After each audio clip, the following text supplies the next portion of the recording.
7 pelajar Maktab Rendah Sains Mara di Nibong Tebal, Pulau Pinang yang didapati terlibat dalam kejadian buli fizikal termasuk bersubahat dengan perbuatan itu akan ditamatkan pengajian. Menurut Pengerusi Majlis Amanah Rakyat Mara, Datuk Ashraf Wajdi Dusuki, keputusan itu berdasarkan syur dibuat Jawatan Kuasa Disiplin MRSM. Menerusi Facebooknya, Datuk Ashraf berkata beliau tidak bersetuju agar peluang kedua diberi. Ini kerana sejak dari awal diamanahkan sebagai Pengerusi Mara, beliau telah berulang kali mengingatkan dan menegaskan prinsip you touch, you go. Jelasnya, tiada kompromi dan tiada tempat untuk pembuli dan apa jua bentuk budaya buli di mana-mana institusi pendidikan Mara termasuk MRSM. Sebelum ini, tular video. Bismillahirrahmanirrahim. Assalamualaikum warahmatullahi wabarakatuh. Salam sejahtera dan salam Malaysia Madani. Ahli panel dan sidang hadirin yang dirahmati Allah. Sebelum saya memperkenalkan ahli panel kita, izinkan saya mengupas terlebih dahulu tajuk forum remaja kita pada hari ini. Tayangan montaj sebentar itu tadi memaparkan isu buli yang berlaku di negara kita. Masalah buli dalam kalangan pelajar di negara kita merupakan isu serius yang harus ditangani dengan segera. Buli boleh berlaku dalam pelbagai bentuk seperti fizikal, emosi atau cyber. Tajuk forum kita menyentuh isu kemanusiaan dan kemasyarakatan iaitu gejala buli dalam kalangan pelajar, ke mana arah remaja kita. Remaja pada hari ini bakal menerajui pucuk pimpinan negara pada masa hadapan dan merupakan aset modal insan negara, bak kata pepatah, pemuda harapan bangsa, pemudi tiang negara. Malangnya, dalam proses menongkar arus kemodenan yang canggih ini, keruntuhan akhlak dalam kalangan pelajar semakin membimbangkan sejak akhir-akhir ini. Salah satu masalah sosial yang kian merebak dalam kalangan pelajar ialah gejala buli. Bagi membendung budaya tidak sihat ini, pelbagai cara dan tindakan perlu diambil untuk menyelesaikan masalah ini. Akan tetapi, penting untuk kita mengkaji secara terperinci mengenai kesan, punca dan langkah-langkah yang perlu diambil untuk menangani masalah ini dalam kalangan pelajar sekolah. Baiklah sidang hadirin yang dirahmati, sebelum kita menelusuri lebih mendalam tentang topik perbincangan ini, molek kiranya kita berkenalan dengan ahli panel kita pada hari ini. Saya Nur Aminah Batrisha binti Sofyan merupakan pengerusi forum pada hari ini. Di sebelah kiri saya, Saudari Siti Alia Syuhada binti Jais merupakan ahli panel pertama. Selamat datang saudari. Saudari apa khabar? Terima kasih saudari penerusi. Alhamdulillah, saya baik-baik sahaja. Seterusnya, Saudari Tan Rui Eun yang merupakan ahli panel kedua. Selamat datang saudari. Saudari apa khabar? Kabar baik, saudari penerusi. Usai salam perkenalan dengan ahli-ahli panel, kita kembali kepada topik perbincangan kita yang bertajuk gejala buli dalam kalangan pelajar, ke mana arah remaja kita. Sidang hadirin yang dihormati, sebelum kita melangkah lebih jauh lagi, elok kiranya kita menelusuri apakah yang dimaksudkan dengan buli dan apakah punca yang menyebabkan gejala buli semakin berleluasa dalam kalangan pelajar sekolah. Bagi menjawab persoalan ini, izinkan saya mengajukan soalan pertama kepada ahli panel pertama.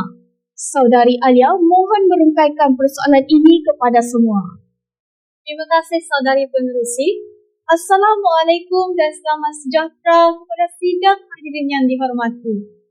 Kamus Dewan mentakrifkan buli sebagai suatu perbuatan mendera atau mempermainkan seseorang yang bertujuan untuk menyesuaikan dengan suasana baru. Selain itu, buli ini juga bertujuan untuk mempermainkan seseorang yang lemah dengan cara memukau atau menakutkan mereka. Punca dominan yang mencetuskan fenomena ini ialah remaja pada hari ini tidak mempunyai didikan agama dan moral yang teguh. Keadaan ini akan menjadi lebih parah apabila ibu bapa pada hari ini tidak memberikan didikan agama dan moral yang sempurna kepada anak-anak mereka. Sikap ini menunjukkan bahawa terdapat ibu bapa yang semakin tak lupa akan tanggungjawab hakiki mereka dalam membesar, mengasuh dan mendidik anak-anak dan umpamakan selai kain putih. Dan ibu bapa ini jugalah akan mencorakkan tingkah laku anak-anak sama ada seindah warna pelangi atau semalap masa hadapannya. Impaknya, anak-anak pada hari ini tidak dapat membezakan kelakuan yang baik atau yang buruk sehingga akhirnya mencetus kepada perbuatan membuli dalam kalangan pelajar pada hari ini. Begitulah pandangan saya. Terima kasih saudari. Sidang hadirin, demikian tadi penjelasan tentang gejala buli dalam kalangan pelajar. Seterusnya, saya mohon penjelasan daripada ahli panel kedua tentang punca-punca lain yang menyebabkan remaja terdorong untuk melakukan gejala ini. Silakan saudari. Salam sejahtera. Terima kasih saudari pengerusi. Sidang hadirin yang dihormati. Kegoyangan situasi kekeluargaan juga menjadi penting kepada gejala buli yang melanda negara kita. Institusi keluarga kerana disebabkan oleh tiada lagi persebahanan antara pasangan suami isteri. Oleh itu, kes penderaan, perceraian dan perceraian semakin meningkat pada bangkai gajah tidak dapat ditutupi dengan tingginya lagi. Pelanggan tidak sihat dalam kehidupan anak adalah punca daripada kepentingan keluarga mereka sendiri. Bak kata peribahasa saya, bapa beri anak didik yang bermaksud tak ladai ibu dan bapa dan membentuk perhatian mereka. Kekurangan kasih sayang atau perhatian apabila di rumah akan memberikan tekanan kepada seseorang kerana tiada empat madu dan kemampuan disalurkan dengan memberi pelajar lain. Al-Fadli dan Hujjat International Hawa kegunaan institusi kekeluargaan akan mencetuskan fenomena bagi remaja yang ingin melepaskan kemarahan mereka kepada individu yang lain. Bak kata berisme lagi, orang lain makin langkah, orang lain makin. Terima kasih saudari atas penjelasan tentang punca yang menyebabkan remaja terdorong untuk melakukan masalah buli. Persoalan saya, apakah kesan pelakuan buli terhadap mangsa dan apakah tindakan yang sepatutnya diambil oleh mangsa? Silakan saudari Alia. Bismillahirrahmanirrahim. Assalamualaikum dan selamat sejahtera. Terima kasih kepada saudari pengerusi majlis. Antara kesannya ialah mangsa buli akan mengalami kemurungan.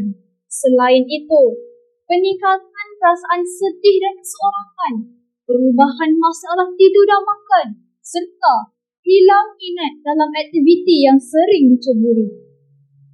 Sidang hadirin yang dihormati sekalian, mangsa buli di sekolah dan di Institut Pengajian Tinggi IPT biasanya menyembunyikan apa yang berlaku daripada pengetahuan ibu bapa, guru-guru dan pihak sekolah kerana takut dipukul oleh pembuli.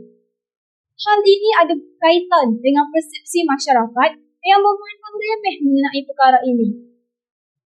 Oleh itu, pembuli akan lebih cenderung untuk melakukan perbuatan membuli seperti isu yang telah berlaku di IPT. Begitulah pandangan saya.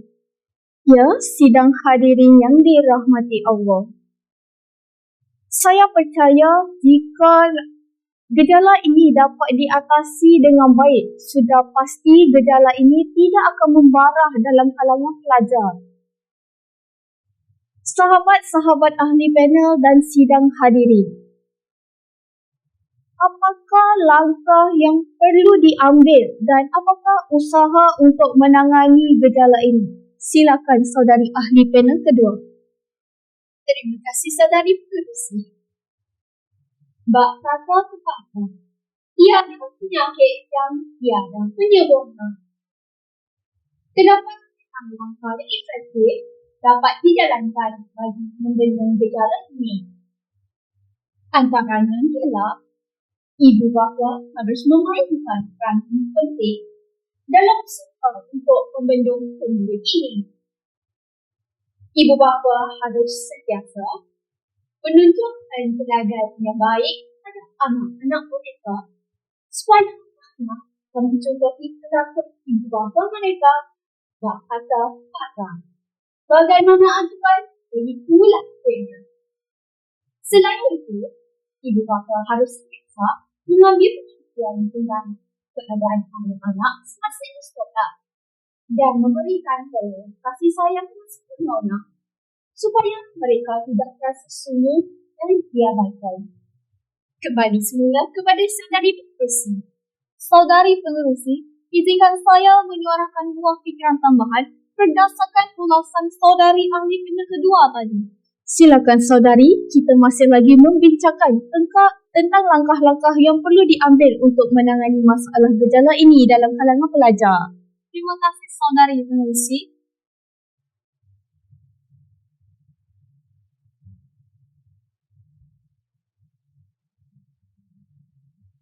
Pihak kerajaan juga harus memainkan peranan dalam menangani gejala buli ini. Melalui sumber ucapan penggulungan kajian separuh tengah Rancangan Malaysia ke-11 di Dewan Rakyat yang bertarikh 13 Oktober 2018 oleh Menteri Pendidikan. Kementerian Pendidikan Malaysia KPM telah menekankan pendidikan yang berteraskan nilai dan kemanusiaan, iaitu pendidikan sivik di prasekolah, sekolah rendah dan sekolah menengah.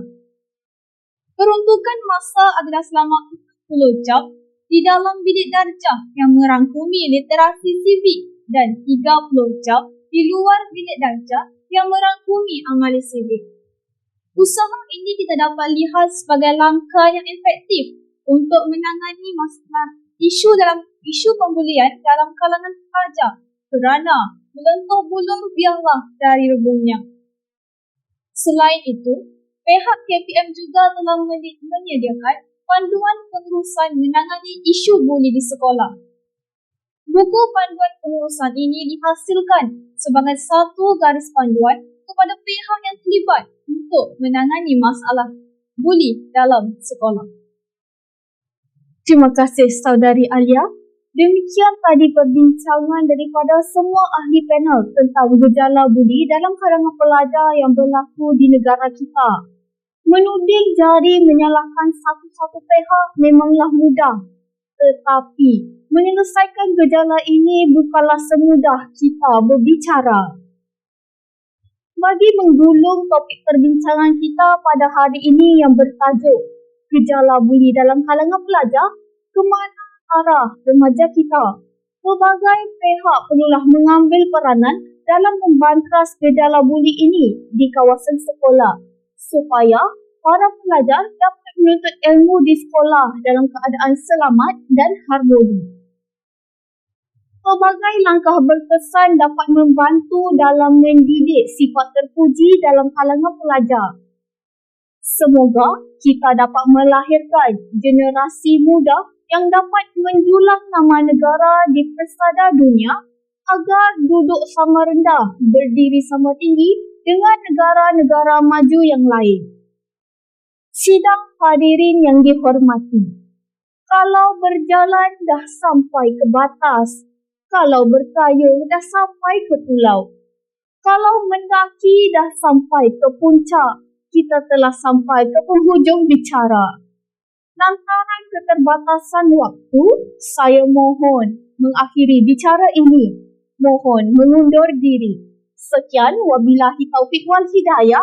Assalamualaikum warahmatullahi wabarakatuh.